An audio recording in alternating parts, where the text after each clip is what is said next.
All right, Kiss Army, welcome to the KissFAQ Podcast. Thank you for giving us your time today and letting us into your head. I hope we don't do any damage. We hope that you enjoy.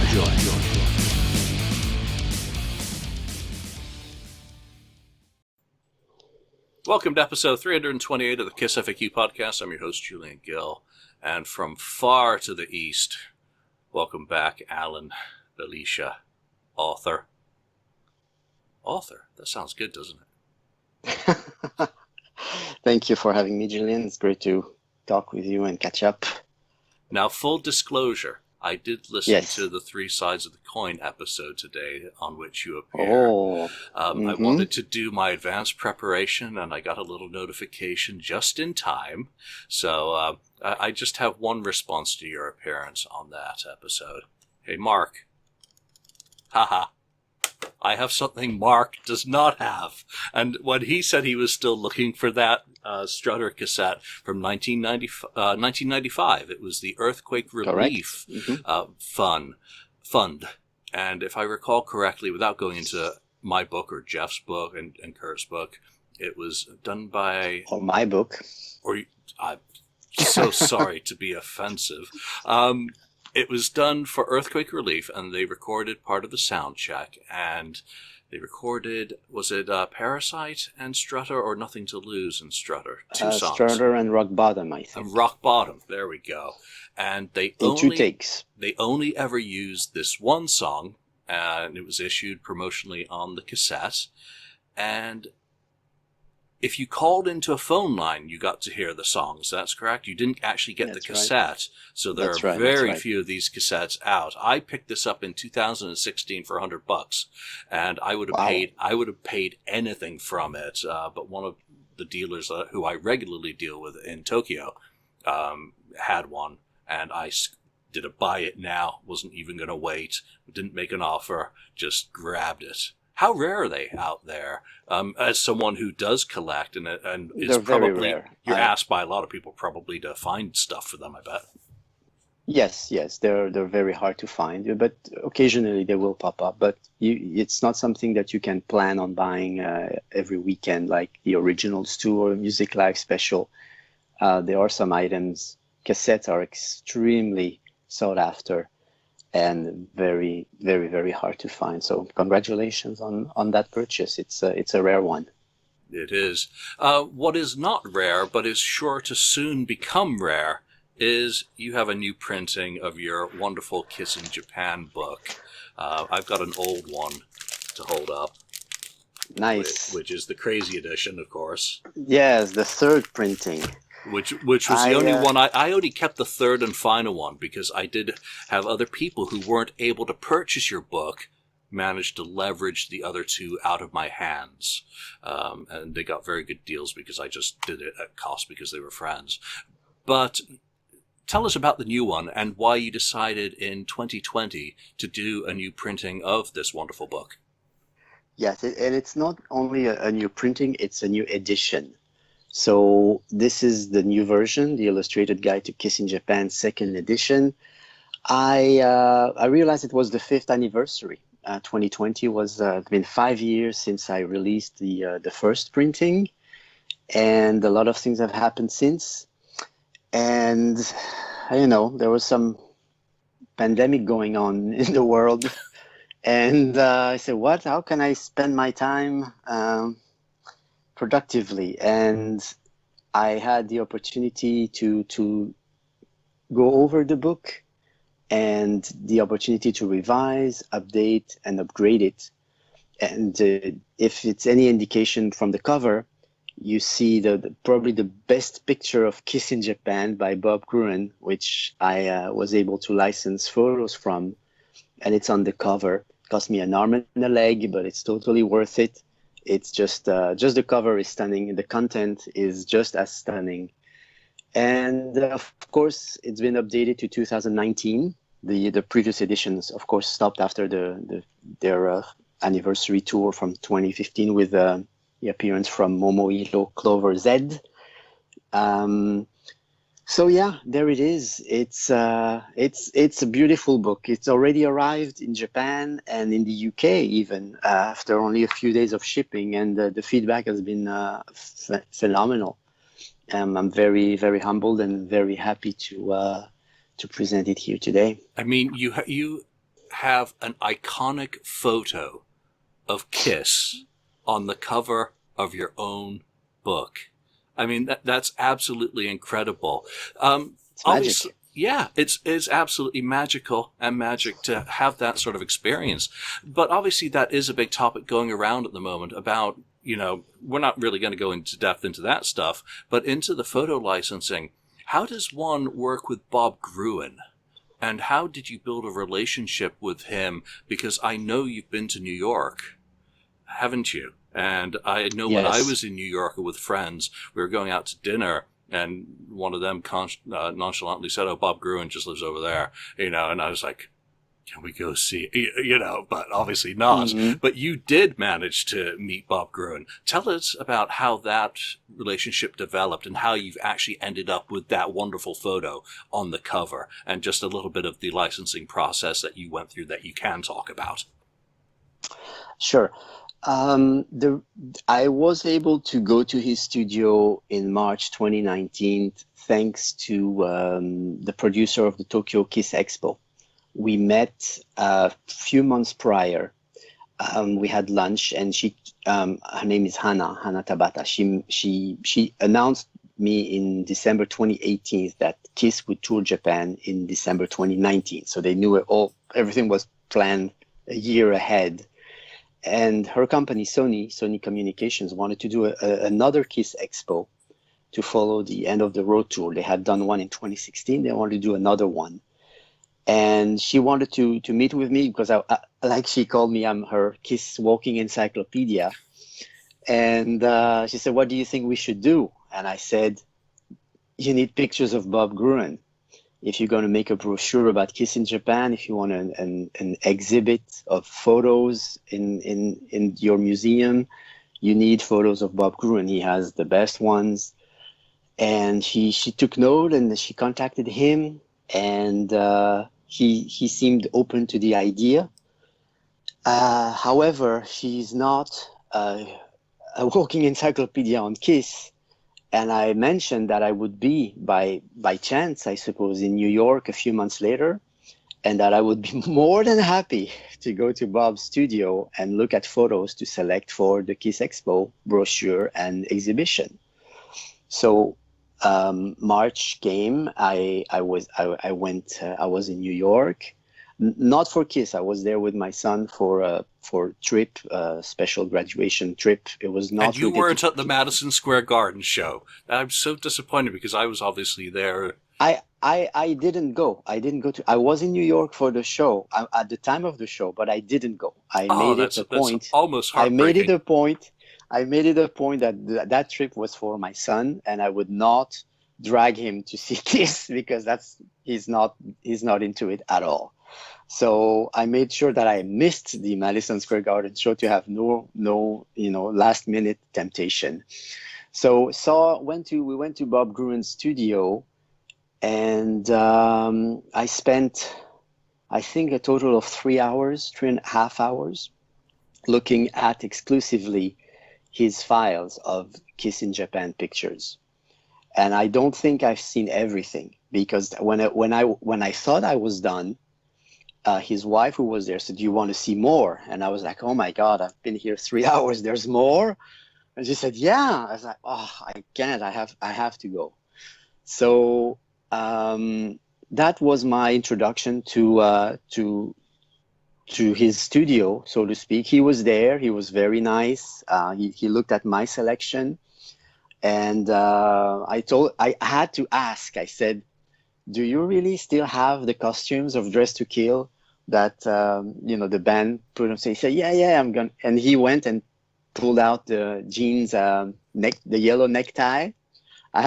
Of course, I took a picture of that with him and the necktie that he landed to the band. So the band's Gene and I think Ace maybe didn't have a suit, and so supposedly he landed them his suit for the shoot. A lot of people say it's Neil Bogart. He claims that it's his, and he definitely had the necktie that Gene is wearing on that cover. And I held it and I wore it and I took some pictures. So that was great. Unfortunately, the expo didn't happen. So I had in my mind the photos, I had some samples, and I thought they need to be seen. Someone needs to do something with those photos. And that someone happened to be me. I was able to select and license some of the photos for Kiss in Japan second edition to enhance some classic shots. This one being one of the classic shots, obviously, and the other ones that that have rarely, if ever, been seen. Of course, mostly for 77 and a couple of 78 pictures. So it was a long process. It took a lot longer than it should have.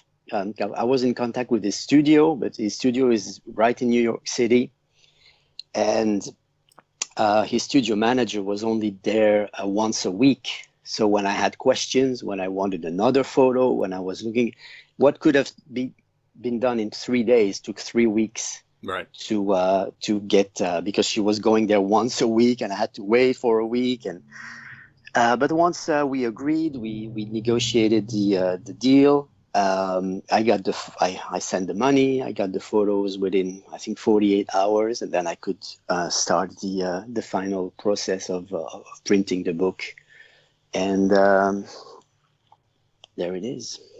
Now, I've licensed photos both by number of imprints and by time limitation. How are you controlled by your license? Because basically, when you license something, you agree to terms in advance. Sometimes they're negotiated, sometimes they're dictated, sometimes there's a mix. Is yours just by the number of imprints, or have you, the ability to do reprints, if that is the case, or is it very specifically one printing, one time, done? Yes, one time only, non-exclusive rights. So in other words, someone else could go and use those photos.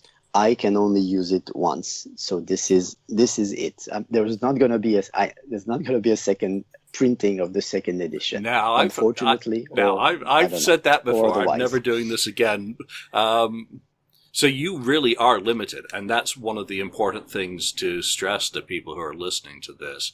That with this new book, this new edition of your Kiss in Japan book, that the stock that you have had printed is the total run. There are not going to be any second printings, third printings, crazy collection. That's printings. Right. For various reasons, I decided not to do a pre-order type. So I just pre-orders are kind of a poison thing these days. Better not to do them. I know the feeling. So I decided for this one, just print a number that I had in my mind, of course, based on the previous publications that I did. And it's a prayer, a silent prayer, because you've assumed all risk. You haven't asked anyone to share the risk of covering your printing costs, your licensing costs. No, it's a big risk. You're also shipping. You're assuming all risk, not putting anyone else at risk, which, to be perfectly honest, when you're able to do so is the only way to do it, because it's all in your control. Yes, it's. I've taken all the risk. I've fronted all the money. I paid Bob Gurun. I paid another freelance photographer in Japan. I printed, of course, I paid the printing company. It's all on me at this point. And again, based on my track record and based on the quality of the product, I really hope that everyone will immediately order them and buy them, and I can proudly say it sold out very quickly. Fingers crossed. Well, yeah, I would certainly hope so. You've changed the size and the formatting for this second edition, and do correct me every time I say second printing, because I don't want to be incorrect. It's just so easy for me to slip in the terminology. You've changed the size of the book. Is that correct? And why did you do so? Yes. Was there something that led you to want to reformat it? And how did you approach changing the book in order to make it a true second edition? When I did the first one 5 years ago, I was used to the B5 format. So Japanese B5 is, I don't know the size in inches and all that, but it's 187 millimeter by 257. There you go. So it's a bit smaller, but it's a very, very popular format in Japan. And in my work, I have done a lot of publication and materials using that format. So I was very comfortable, very happy with it. And that's why I used it for the first book. Now, with experience with Takes Tokyo, experience with Budokan 78, experience with the original +1 on the A4 format, I thought changing to A4 big size format for the second edition was a good idea. It does look better, to be honest, also from maybe a Westerner point of view, that it looks like a real book. The bigger, the better. And so that was one idea I had for the second edition. And also being able to change the layout inside, you kind of save on space. There's more real estate, of course, on A4, so you can sort of put everything together in a more compact way, which leaves you more space to add more content. And the photos look great on A4, I have to say. Was there anything in the original? We're in California, you're in Japan. Any shaky cameras are always nerve-wracking. Was there anything in the original, printings that you really wanted to change, that this offered you the opportunity to? And I guess, how much have you added into it in terms of content, not necessarily just new photographs, but also in terms of what happened with KISS's history in Japan since 2016, correct? Right. In terms of content, I'm covering, of course, what happens after. So 2016, the KISS Expo, and 2019, the end of the road, to make it the complete history. So this is the addition. In terms of changes, additional photos, of most notably Bob Gruen photos from 77, additional photos from another freelance photographer, 78. So I didn't really rewrite or reinvent the history of KISS in Japan. I think the text, the content, the research, the interviews from the first edition is staying, obviously. I did, I would say, upgrade or tweak some of the design here and there to make it more appealing, more attractive, and of course to fit the A4 size. So that's what I like to say: revised, updated, and upgraded. It's a mixture of a mix of the three. Right, because as I don't want to use historian or KISS scholars, but people who are interested in the history of the band, whether it's down to a country, city, overall for myself with the touring history is not static. It's happened, but we're always discovering new aspects of it. In Japan, yes, that's true. How do fans and yourself approach it? Are you always digging for new references, new interviews, new? You would not believe the stuff I found after the book was released. Like you say, you learn something new every day, and it's incredible that after 42, 43 years, I found more magazines that have more articles, more photos that no one had ever seen, some details. I mean, perhaps for the regular KISS fan, it's not that big, but for someone who's interested in Japan, it's fascinating to realize that after 42, 43 years, someone had in his or her attic a magazine that went out of print in 78, but there was something about Kiss in 77, and it's coming out in 2018, 2019. So yes, so that's why I mean by revision. There were things that I corrected that I was not aware of in 2015. Some elements that I added since then. You're right. History is in the past, but we can learn and find new elements all the time, and that's the fun part. Yeah, and that's one of the things that I still love when I get an email and it's from one of my links that says corrections, and someone's clicked on it and says, I need to correct you on this. And I'm like, oh yes, I'm going to learn something today from someone who was actually there or has some inside information. But yes, I would like to say one thing. When you write a book, a book is not the be all and all, the Bible, and even the Bible had several versions and several New Testament, a work in Old progress, Testament. And edits. Exactly, and a thing that you realize when you create something is that you can only find your mistakes and you only find things to change after it's released. If you keep working on something and trying to get the perfect book or the perfect anything, it will never end.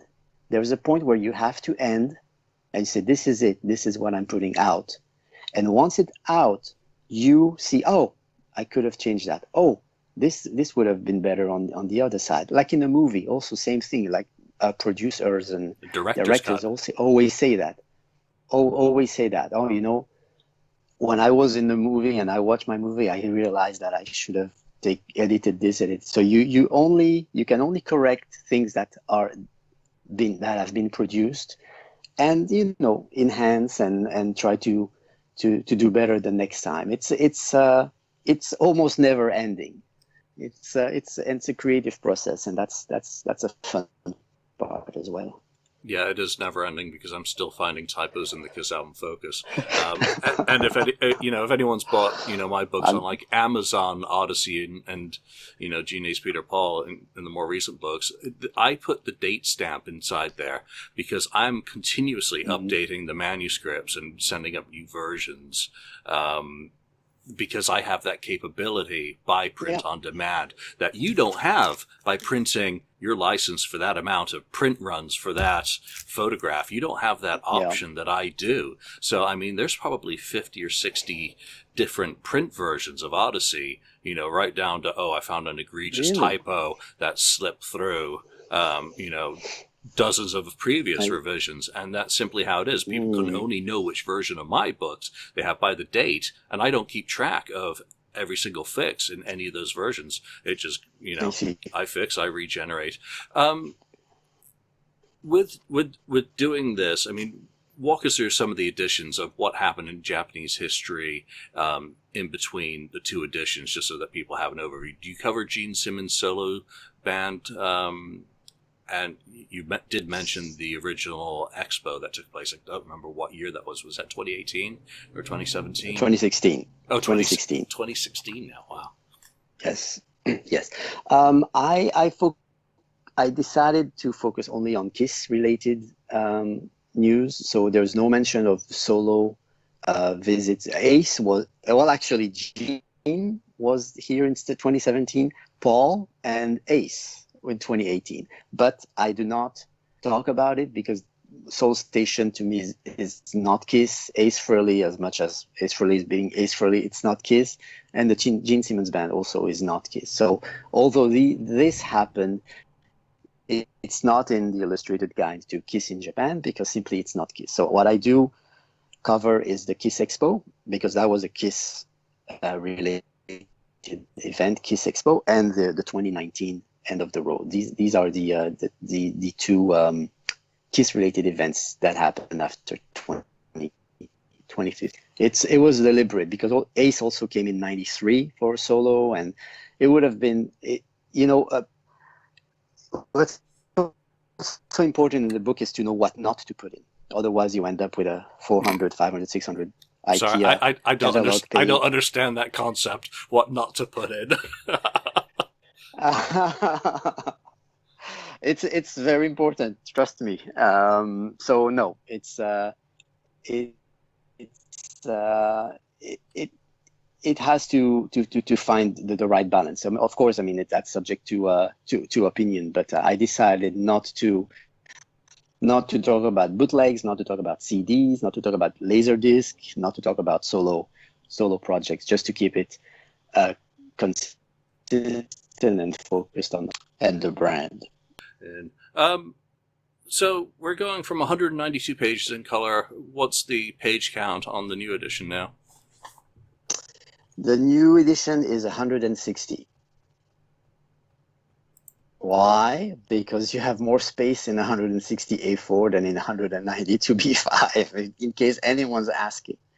That's the count. There is a very large portion, I think over 100 pages on the first years. Obviously spending a lot more time on 1977 than on 2006, for obvious reasons. I think the demand, the people passion, and the people interest in Kiss is very often focusing on the classic era, which is why there's a large portion covering the 1977 tour, and it's also very representative because Kiss was everywhere in Japan in 1977. There's so much to talk about, so much to show, that it makes sense that there is an imbalance, but in the course of the history, it's actually, it makes sense, and it is balanced to talk more about 77 than 2004 or 2006.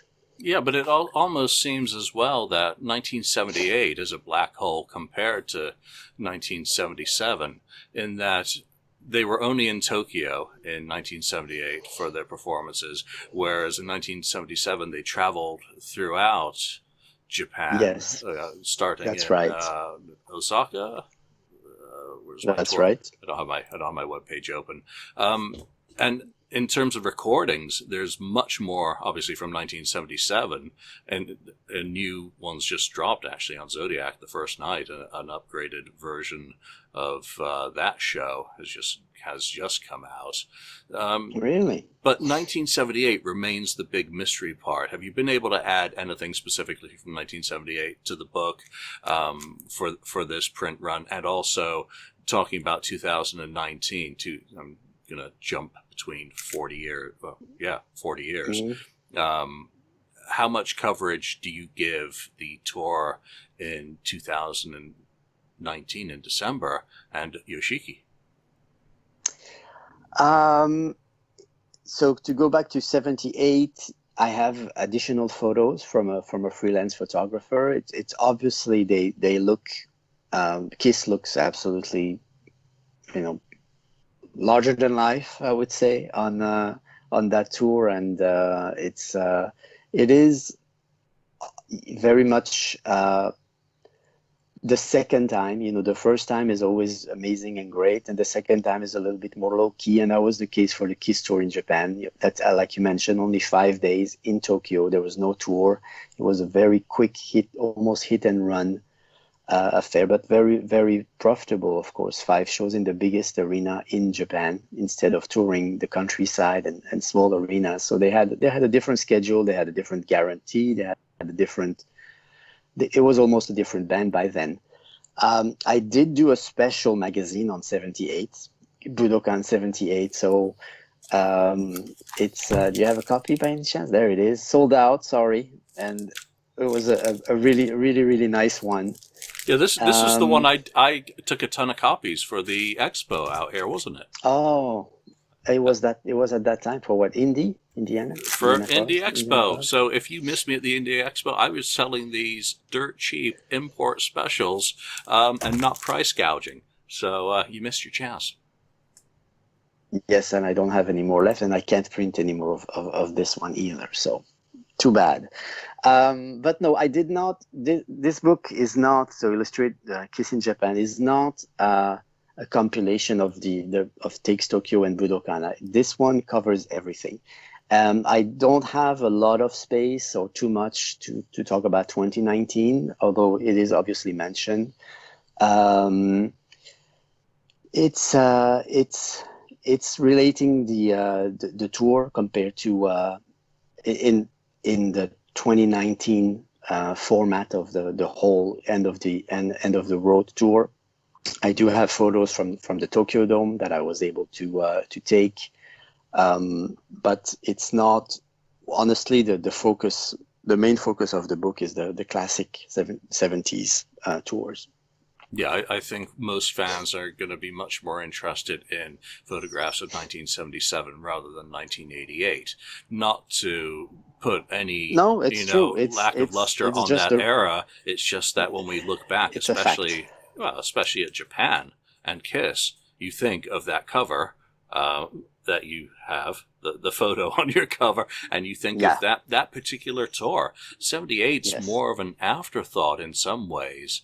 How is Japan handling the end of the road? I mean, it was a very brief tour, really, for saying goodbye. Do you think there's any hope that because of this year-long and possibly even longer interruption, that Kiss might actually decide to return to Japan again? What's your personal opinion on that? Well, a lot of things have changed the past year. I interviewed Tommy. Tommy Thayer was very kind to give time to the Kiss Japan fan club for an interview, and I met him in a day or two before the Tokyo show, and I had pointed out to him back then, again, it's a year ago, that there was a 6 month break between the last date and the supposedly final New York date. So there were 6 months. So what are you going to do? Is this really the last Kiss tour of Japan? And he says, I can't tell you. We will probably be touring, but I don't know. And of course, that was last year. So maybe they had another they had plans to come one last time. I really don't know. The show was in Tokyo Dome. Tokyo Dome is a big stadium. Osaka also. Osaka was not did not sell very well. But it was also a huge the Osaka Dome, Kyocera Dome. So I really don't know what the numbers tell Udo and what the numbers tell Kiss about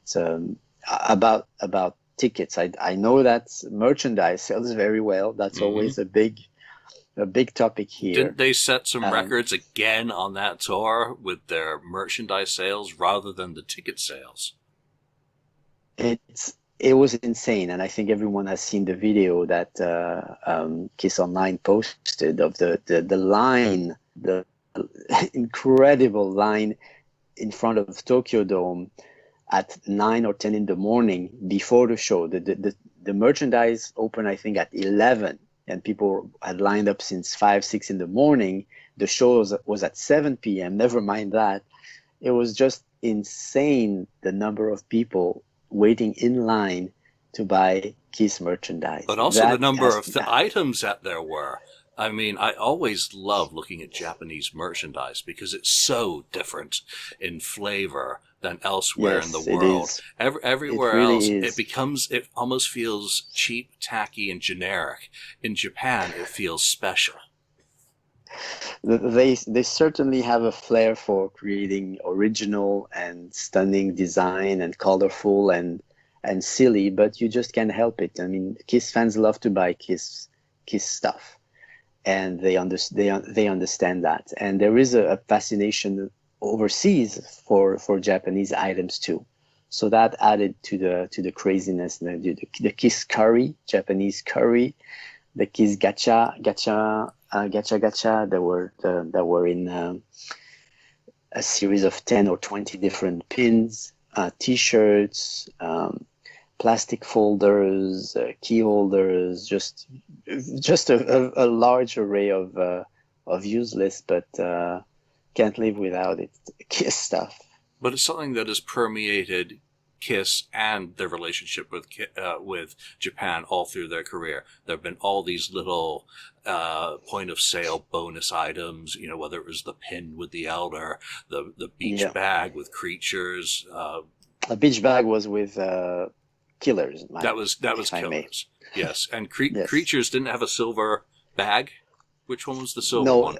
silver Because bag. The silver vinyl beach bag was Killers. okay, and then I'm Killer thinking the promotion. The red and Critters yellow had. one with the elder had a That's the plastic bag Elder. as well. Yes, Yeah, that's right. That's right. Critters of the Night had a small clipboard and a sheet of stickers, which doesn't make any sense anyway. But no. it was extremely hard to find And you these never know what days. you're going to find, especially when you order LPs from Japan. I mean, I got a copy of the originals one year, and it came with the sticker sheet, which I think was a point of sale handout, and also had the Victor calendar in there.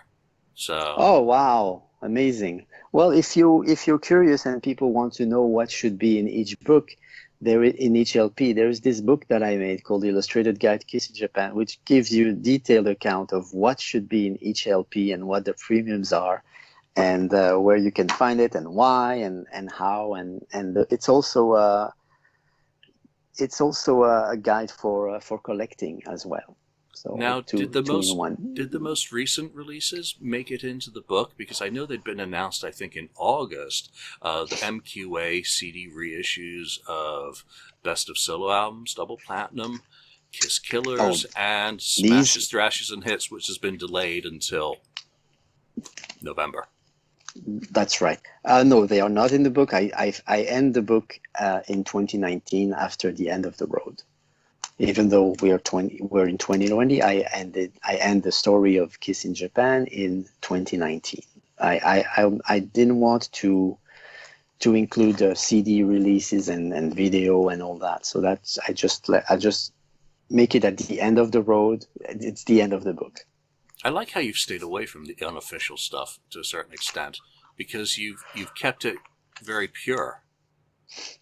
Very It's mhm. as a chef, you've done a wonderful job of just taking it down to its basics and not having everything and too much so that it becomes crowded and cluttered. How difficult that is that from a creative point of view? Are there some times you say, "Oh, I'd love to," no, that doesn't fit. I have to say no. Yes, that's exactly what it is. You have to make a decision, a strategic decision on what not to include as well. And I think if I had gone into the number of CD releases and re-releases is ridiculous. We'll almost make a whole book. Same with the laser discs and the videos and let's not even talk about bootleg, Japanese bootlegs. uh, would be a different publication. Really, I could easily make 100-page book on Japanese unofficial merchandise, and honestly, it's not something I'm very keen on or very interested in myself. So I decided to keep it to the official releases. With the second edition, what was your hardest decision that you had to make about it, other than doing it? That's a very good question. I honestly, I wish I had, I wish I could have done more pages and more photos of Bob Gruen. But they're like you said once, he's the Kobe beef of photographers. Yes. So when you eat Kobe beef, you eat maybe 4 or 5 pieces. You don't eat the whole T-bone of whatever You're piece not of eating the meat whole cow. of You're Kobe enjoying. beef. That's right. Savor the That's flavor right. of each bite. That's right. That's right. I would have loved more photos of Bob Gruen, but I think I selected that. It's a very nice selection of of some of the classic shots that I personally wanted to be in the book, and the cover is one of them, and some other ones that people have not seen before. Um, I would have loved to make a whole book of Bob Gruen photos, but not gonna happen with my if I upfront all the money. Not with the Alain Bellicha budget. That's right. That's right. The biggest decision actually was to go for Bob Gruen photos, which I didn't 5 years ago because I had no experience and I didn't have the connection. And with now that I was able to do that, that was a big factor in saying I'm doing a second edition if I have his photos. Once I had his photos, I was confident that I would go ahead and I did it. Now you're working in the realm of photos and visual, which for KISS is a very critical part of their licensing and what they do and the intellectual property that they own versus my written interviews all packaged together, completely different creatures. You've also officially licensed your KISS Originals book. Originals plus one. Originals plus one indeed, and just in case, just to show I'm prepared. That's right. There Beautiful. Look at that. Yeah. Amazing. Oh, it's sold out. Too bad. Oh, so sorry.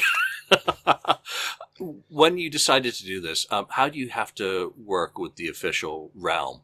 Did you send an email asking permission before you did anything, saying, hey, I'm thinking about doing this? Or, did you do it and then ask for permission?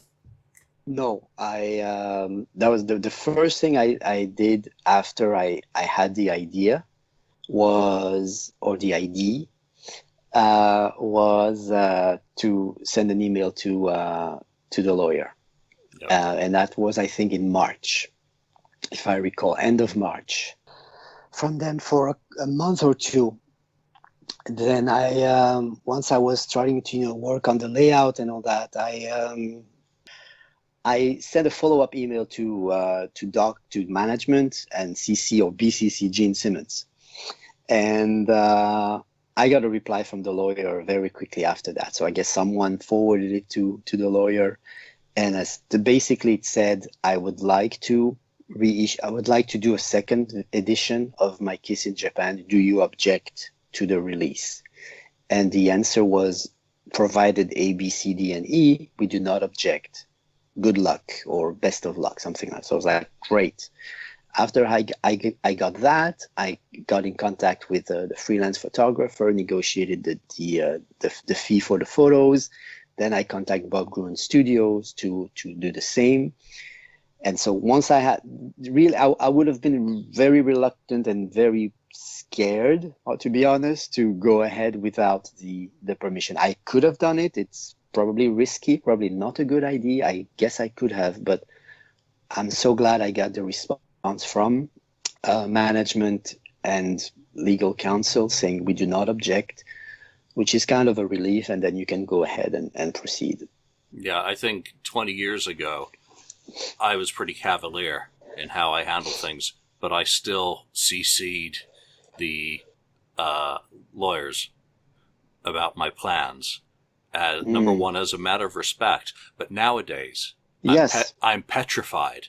Now that you have a big player involved called Epic Licensing, who own licensing, and now that KISS are at the end of the road, their licensing and their business plans are something that any independent person wants to be very, very cautious around, because as innocuous as it may seem to you, it may be a very big deal in some area that they plan on exploiting. And they're the band. Yes. And I think we have to recognize that it's always their right first to exploit, and it's also their right to say, no, don't do that.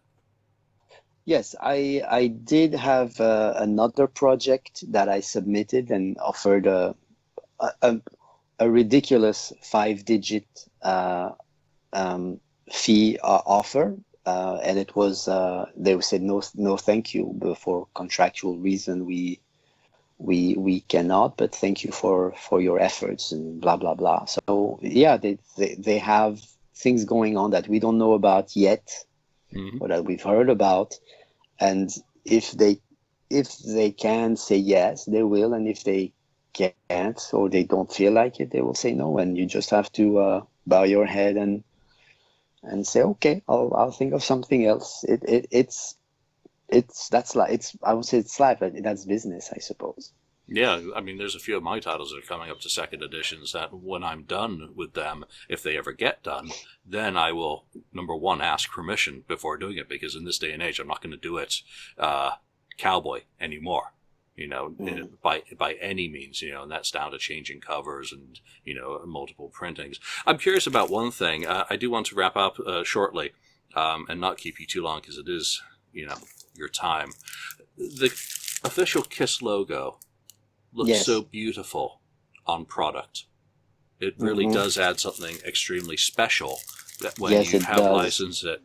I'm curious of whether there is, and again, if you don't want to answer, don't answer, if there was any intent or question of officially licensing Kiss in Japan as an officially licensed product, or whether it was just one that you asked first about reprinting and whether that would be okay, or whether you would have been receptive if they came back to you with a suggestion. I would have been very receptive if they came back with a suggestion. I didn't offer it for this time because it was honestly very stressful for the whole process for Originals Really? Plus One. Yes, it was. It if anything, it takes a lot of time. When you're a self-published Kiss fan author living in Japan, you're not very high on the pecking order, so they have bigger fish to fry.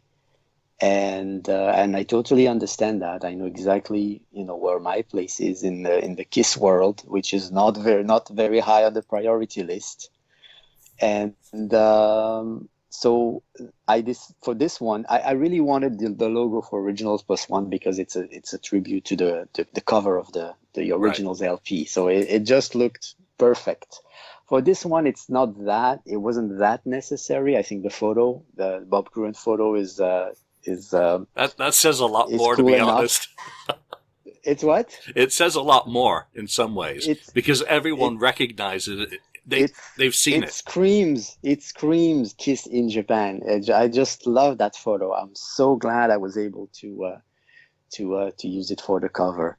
So yes, I didn't. I would have loved to, if they asked for to do it officially, but I was not. I don't think that's the plan. I think they have bigger projects and other things to do. They know I'm not looking into this as big business. It's a passion. It's a labor of love.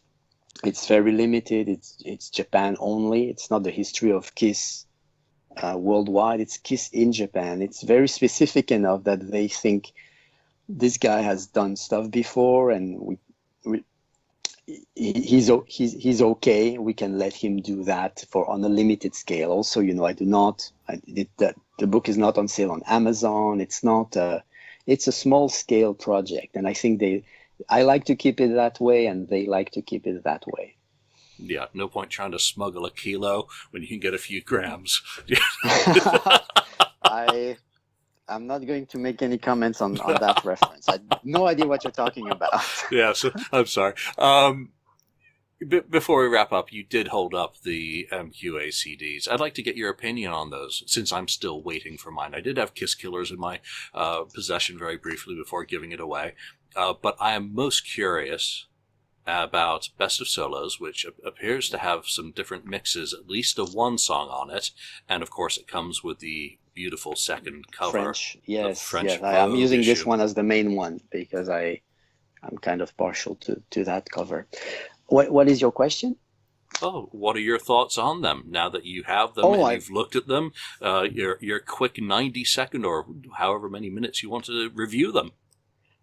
I absolutely love them, and I recommend everyone who likes Kiss to get them, if only for the object. Of course, the music. But double platinum in this mini version, the shiny cover is absolutely stunning. They did a reproduction of the Japanese poster, a mini reproduction of the Platinum Award, and a mini reproduction of the sticker, the set list, the track list sticker. It's absolutely beautiful to have in your hands. And of course, the music, as Paul Stanley would say, is timeless. You have Kiss Killers, which is the Japanese version. So it has 14 tracks, Escape from the Island and Shandy, which was not on the European version.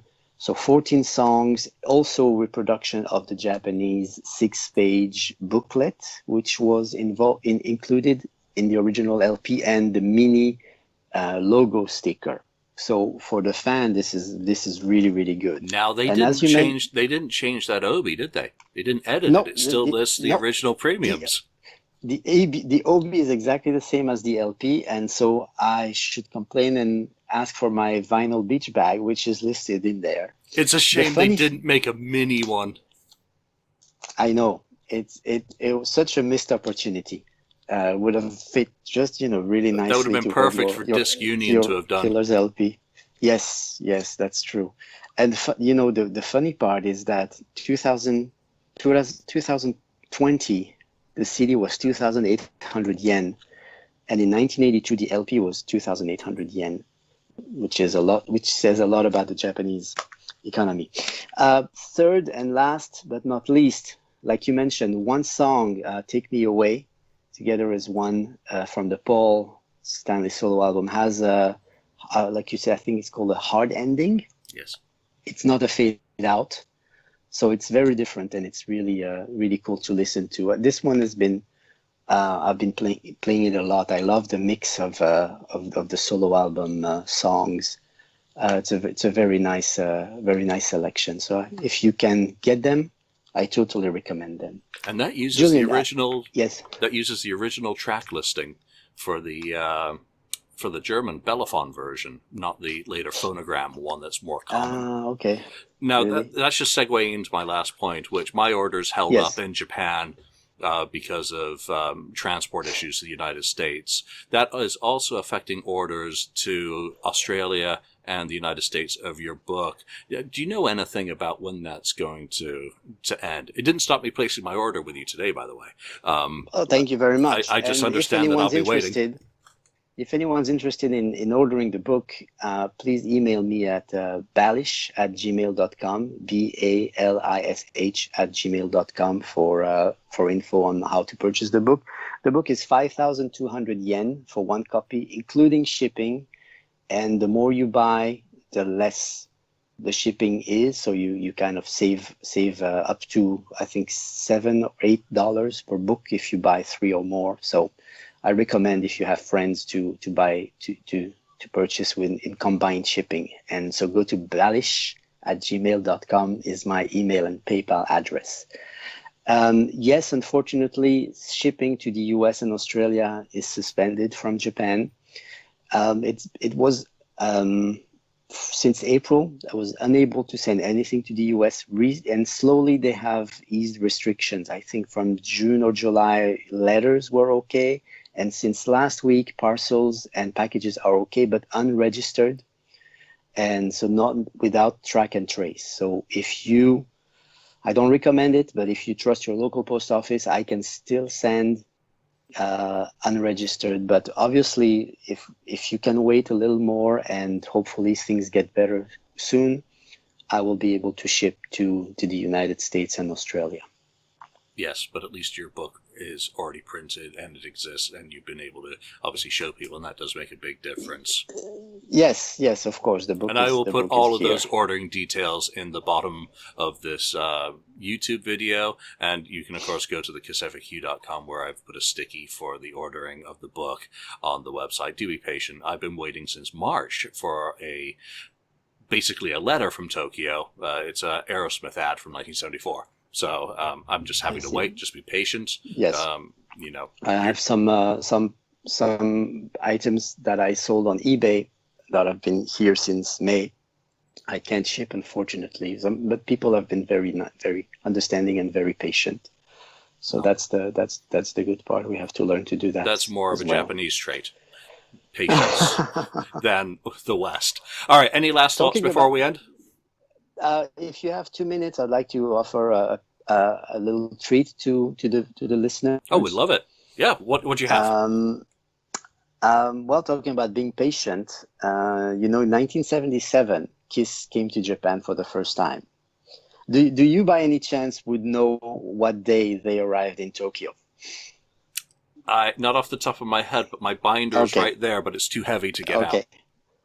All right. They arrived on March 18th. And if you know your history, do you know what happened when they arrived at the airport? They got off the plane, went through customs, then went back on and put on their makeup and came back out again. So something like that. Yes, they left the plane in full makeup and costume, and they were stopped at immigration because their faces didn't look like the ones on the passports, right? Rookies. So they had to take off the makeup, and they had to show their faces, and then they put the makeup back on. So we've heard, some people have heard this story related by the band many years later. But here I have an excerpt from the press conference that took place on March 21st. So that's 3 days after the event. And I don't think anyone has listened to that version. I'm going to try to play it. I hope you can hear everything well.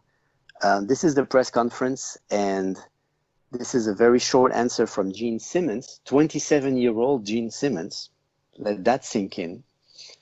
Answering the question about the problem they had at the airport.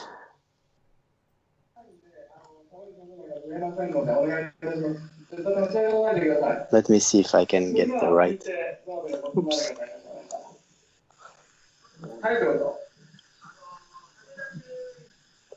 So this is, you can't hear right now, but the journalist is asking what happened at Haneda Airport.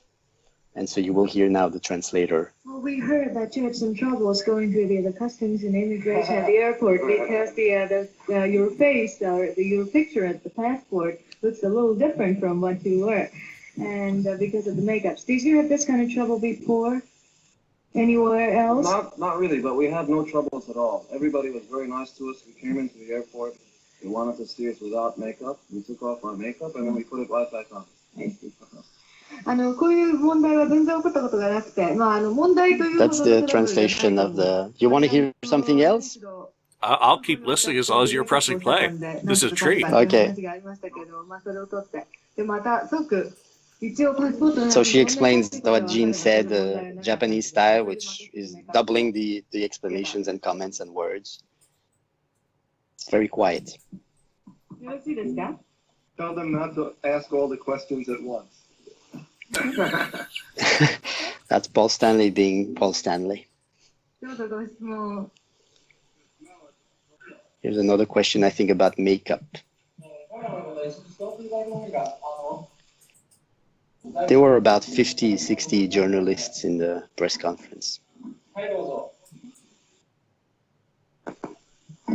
This is a tape. Well, do you have any particular reason why you don't show your real faces? You're always with the makeups? We're too beautiful. あんまり美しすぎて、ビューティフルすぎて見せられないんです。It's too much, you know? That's Jean talking. あんまり美しすぎてみんなびっくりした人だから。A little more serious. We have a chance to live our fantasy. And I think everybody in our audience wishes that they could look the way we do and express themselves the way we do. We live our audience's fantasies for them. I love how you can hear Ace cracking up there. You know, yes, while Paul's being so serious. I mean, Paul's still so young as well. It's surprising. He's 25. Yeah, but it's surprising how he's already getting that kind of politician answer. Just he's answering the question, the spokesperson. Yes. But also how he can think it through and put a very good sentence together. That's not your normal drooling rock star. Same with Gene. They were both, able, and he's speaking very articulate. Yes, but he's also speaking simply for the translators without being patronizing or rude. That's true. And I love how he says, so that you can live your fantasies, because here we are, 47 years on, still living a fantasy. And for you, you're in a fantasy, living a dream, putting out another wonderful photo book with, again, one of your dreams on the cover. That's very, very true. I've been very, very fortunate and very blessed to experience some great moments in my life as a Kiss fan, and that's the perfect way to wrap it up. Thank you. It is, and yes, I was leaning towards my microphone to listen with my headphones on. That's the effect that that has. Yes. So thank you very much for sharing that with us as well. Please, my people, pleasure. Don't ask for copies. You're not going to get a copy. Right. Enjoy the little taste of something special. Some Kobe beef from Alan. So, Alan, thank you very much for taking the time to join us today. Thank you, Julian. And good luck with the book. Order it, folks. Thank you. And be patient for it if you're in the US or Australia. It will be delivered. There's no Can doubt I say about the that. email address one more time? Please do. balish@gmail.com, and one copy is 5,200 yen, including airmail shipping to most regions. If you live in South America or Africa, it will be a different rate. But if you're in Europe, if you're in Canada, Mexico, and even in the US, although I can't ship, one copy is 5,200 yen, including registered airmail shipping. Thank you. Yeah, and get a buddy and double up. Ken and I saved $6 today by doubling our order and just combining that way. So you save money on combined shipping, definitely. awesome. Alan, thanks a lot. Thank you, Julian. Thank you for spending time listening to the KissFAQ podcast today. All sales are final. There are no refunds. If you'd like, look us up on Facebook or come over to the KissFAQ message board and discuss the topic we've broadcast today. Don't forget to rate us on iTunes, Spreaker, or wherever you've listened to the show. We hope you'll join us again.